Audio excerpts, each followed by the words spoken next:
कमाई घर में जे हो खस ऐसा लोग मुँह मारो कैला के बहरा कमाई घर में जे हो खस ऐसा लोग हाल समाचार अब कर शुरू हो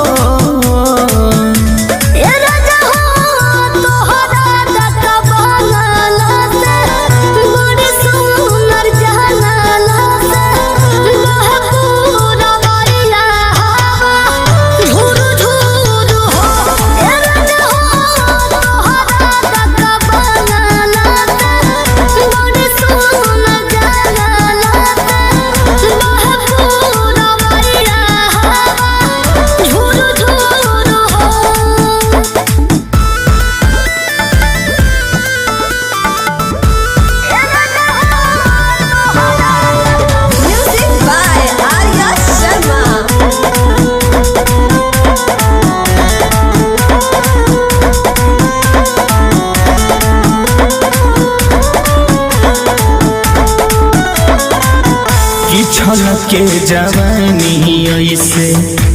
गगरी के पानी जैसे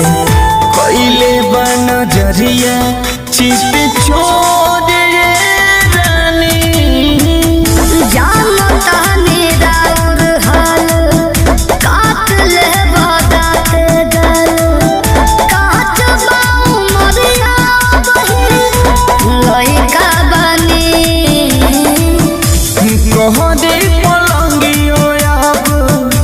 चोरू चोरू हो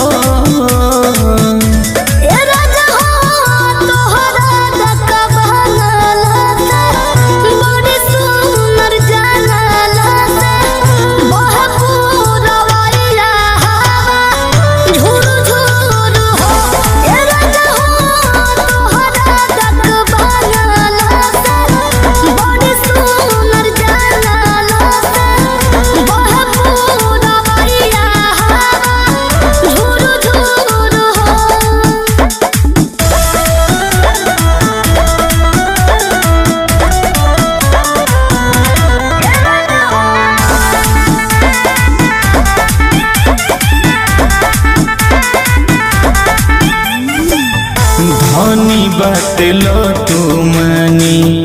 लाभ छोड़ होई नहानी सड़िया में जहरिया लगता रुए